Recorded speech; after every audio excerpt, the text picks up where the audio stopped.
Miarabantsika rehetra amin'ny anaran'i Jesosy ilay tompon'izao rehetra izao.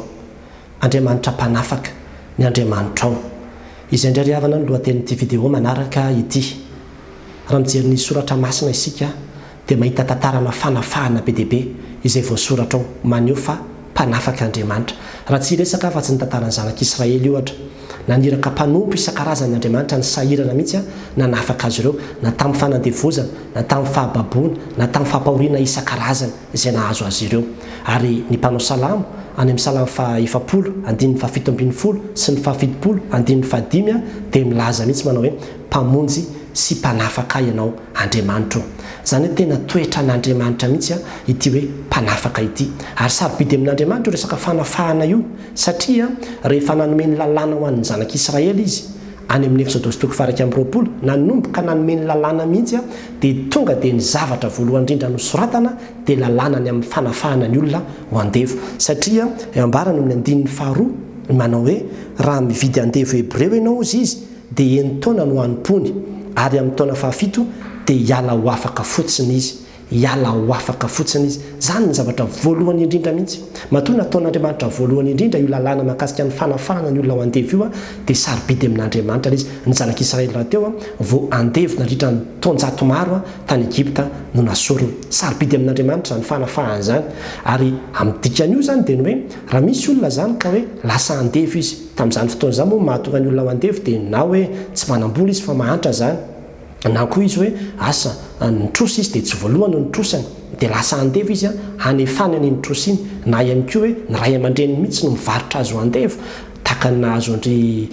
Josefa zao dia izany ny rahalany no mivarotra azy ho andevo dia mety ho fomba isan-karazany ny hahatonga ny olona ho andevo. Vozy Andriamanitra hoe tsy sitrako ny hahatonga ny oloko Hebreo, ny vahoakako ho andevo mandrakizay zany. Itsika dia tena no arian'Andriamanitra anana fahafahana, ary tena zany mihitsy ny ambaran'ny tenin'Andriamanitra hoe nantsoina ho amin'ny fahafahana ianareo rahalahy ozy izy. Ny fahafahana zany ny tena zava-dehibe amin'Andriamanitra ho antsika olombelona. Ary zay no nahatonga azy ny teny manao hoe raha ohatra ka andevo ihany izy noho ny amin'ny zavatra samihafa izay mahazo azy dia izao rehefa tonga ny taona faha-9 dia mitsahatra izay fanandevozana izay fa amin'ny taona faha-7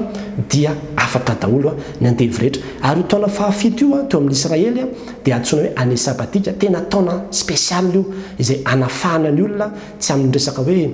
fanandevozana ihany fa nitrosa ihany koa dia afaka daholo rehefa tonga ny taona faha-7 io. Ary nanontany aza dia tsy asaina amin'ny taona faha-7 io. Dia aveo ara tsy io ihany fa mbola misy koa hoe taona faha-7 impito, zany hoe any amin'ny année any amin'ny taona faha-10 zany ilay antsoina hoe jobily. Rehefa tonga koa io taona faha-10 zany hoe impito, taona impito dia vao mainka tena hoe fanafahana goavana be io satria amin'izay fotoana izay na dia ny tany namidy aza dia averina amin'ny tompony daholo. Dia tahak'izay koa hoe ny fanafahana ny olona tsy ho andevo intsony, ny fanafahana ny trosa, ny famelan-kely koa dia omena daholo rehefa tonga reny taona izay ankasitrahan'Andriamanitra faha-7 samihafa ireny. Dia izany ny fomba izay nanafahana ny olona tamin'izany fotoana izany, ary didy mihitsy ilay izy. Zavatra tsy maintsy atao zoan'ny olona mihitsy zany no mitaky an'izy hoe tonga ty le taona faha-7 afaka zany dia miala madiodio izy satria izay le famonjen'Andriamanitra azy mba hananany ilay fahafahana izay tian'Andriamanitra iainany.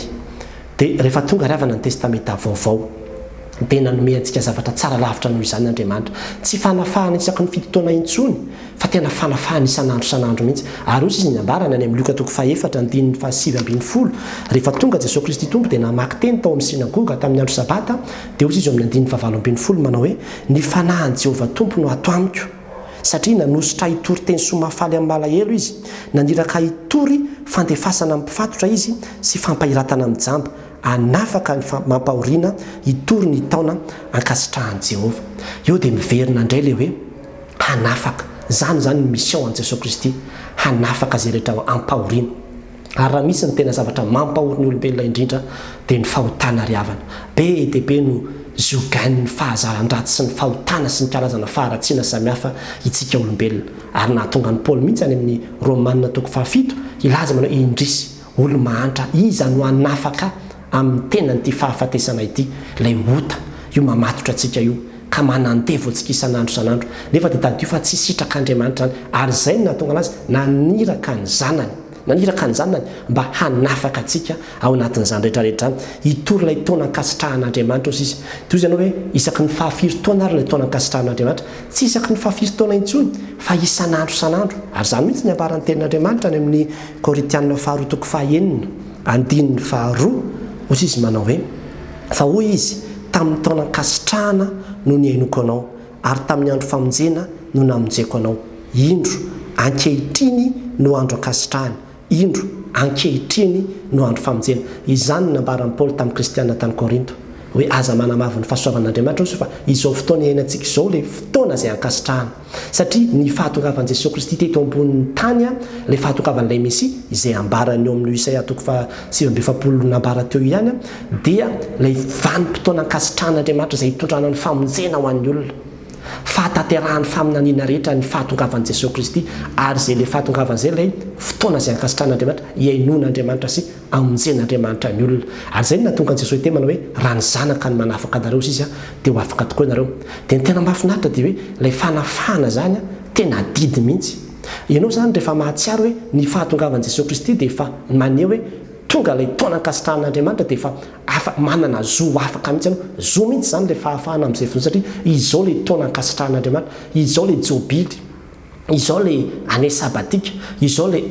andro sarobidy izay anafahan'Andriamanitra ny olona zany izao andro iainantsika ankehitriny izao ary afaka mangataka ny zonao ho afaka ianao amin'izay zavatra rehetrarehetra manandevo anao dia izao nefa ry havana ozy izy ny ambarany teo hoe ny rahana ozy izy anafaka ny dikan'izay tsy maintsy manatona an'i Jesosy Kristy ao amin'i Jesosy Kristy zany misy ny lakle an'ny fanafahana ary izany mihitsy ny ambaran'i Paoly any amin'ny Romanina toko 9 andininy faharoa manao hoe fa tao amin'i Kristy Jesosy izy no nanafaka tamin'ny lalan'ny fahafatesana zany hoe ao amin'i Jesosy Kristy misy fanafahana ao antsika zany amin'izay zavatra rehetra mihazona antsika ahoana moa ny fomba nanafahan'i Jesosy Kristy tompo antsika tamin'izay zavatra rehetra mihazona antsika tsy nisy afa-tsy tamin'ny nandatsahany ny rany teo ambony azy fijaliana ilay fahafatesany teo ambony azy fijaliana zany no nitondrany ny zavatra rehetrarehetra izay mamatotra antsika nentiny teo amin'ny tenan'ilay izy ary rehefa nentiny teo amin'ny tenan'ilay izy dia izay ambaran'ny Romanina toko 9 ihany amin'ny hoe fa zay rehetra tsy vitan'ny lalàna ozy izy dia vitan'Andriamanitra tamin'ny nanomezany zanany maty teo ambony azy fijaliana nofo izay nanameloka ny ota tao amin'ny nofo zany hoe ilay Jesosy Kristy tompo izay maty teo ambony azy fijaliana io dia nitondra teo amin'ny nofony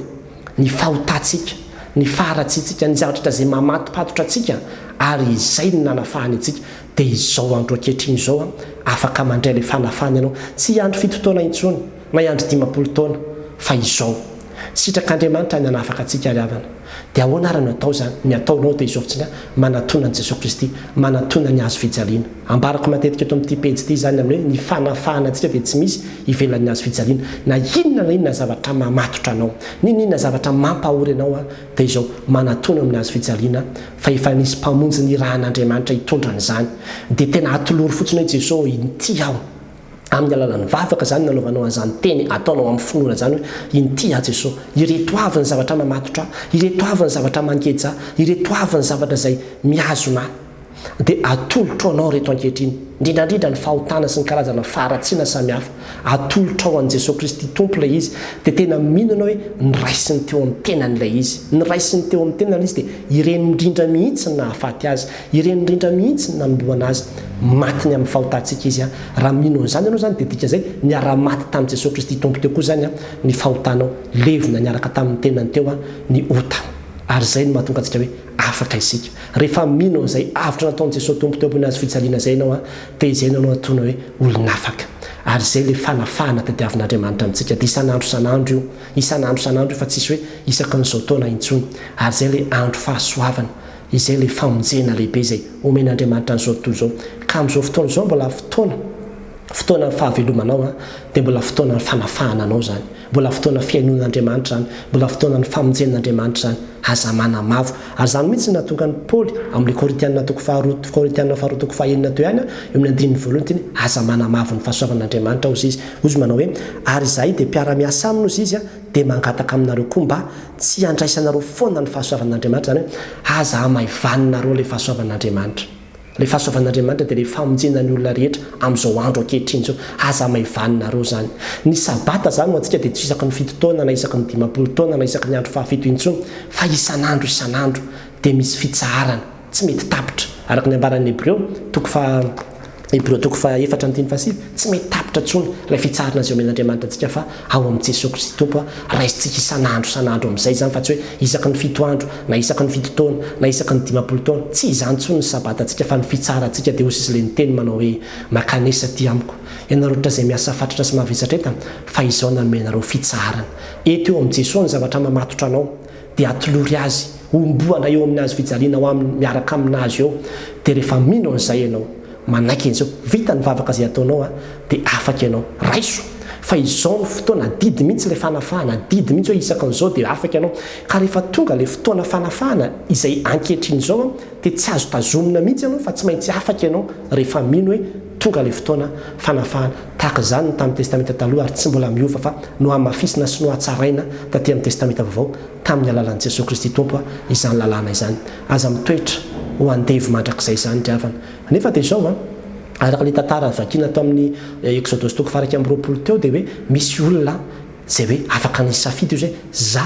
tsy foko ity tompoko ity fa dia aleo aho andeviny eo foana toy izy n'Andriamanitra manao hoe eny raha izay ny safidiny dia izao eto eo anatrehako mihitsy izy eto eo amin'ny tempolo mihitsy izy dia eo amin'ny varavaran'ny tempolo mihitsy izy dia tevehana ny sofiny ozy izy dia amin'izay fotoan'izay ho andeviny ny olona mandrakizay izy zany ny dikan'izany dia hoe za mihitsy Andriamanitra mihitsy zany ny vavolombelona fa efa nanafaka aza fa izy mihitsy no ny safidy ho andeviny io zavatra io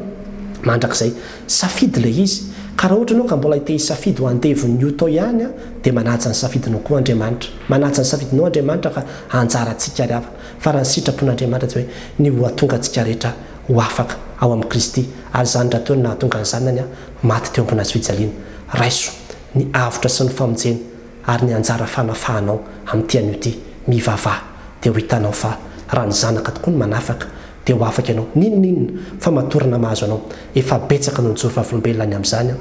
ary tena manafaka i Jesosy Kristy tompo io ry havana andeha hivavaka isika ry Andriamanitra rainay tsara indrindro indreto izahay manantona amin'ny fahasahiana eto anatrehan'ny seza fiandrianan'ny fahasoavanao ary misaotra anao ny amin'izany teny sy fanazavana renay an'io izany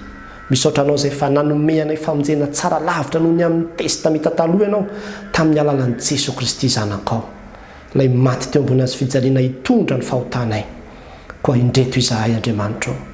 manantona amin'ny fanetretena manantona amin'ny fahasahiana manantona amin'ny finoana eto amin'ny azo fijalian'i Jesosy Kristy zanakao ary dia mitondra ro zavatra rehetrarehetra izay mamatopatotra anay ireo ota ro faharatsiana ro fahazaran-dratsy ireo filana isan-karazana izay miazona anay ka mahatonga anay ho andevo tsy hanam-piadanana tsy afaka tena hanompo anao marina mety tahotra izany mety ho fakiviana zany mety ho fijangatsangana zany mety ho loka zany mety ho zava-mahadomelona zany mety ho faharazana fahazaran-dratsy isan-karazana zany Andriamanitra fa izao no fotoana izay hitondranay azy eto anatrehanao anoloranay azy ray manontolo mihitsy any Jesosy Kristy eo amin'ny azo fijaliana mba homboana miaraka aminy ho levonina miaraka aminy ary eto izay dia mahatsiary ny asarobitin'izany asa mpamonjena nataony teo ambony azo fijaliana ho anay zany misaotra Jesosy Kristy eo fa tena mpamonjy sy mpanafaka anay ianao misaotra nanaiky hitondra misaotra nanaiky hivesatra misaotra nanaiky hiaritra izany karazam-paharatsiana samihafa rehetra izay niatra taminay izany misaotra nitondra izany amin'ny tenanao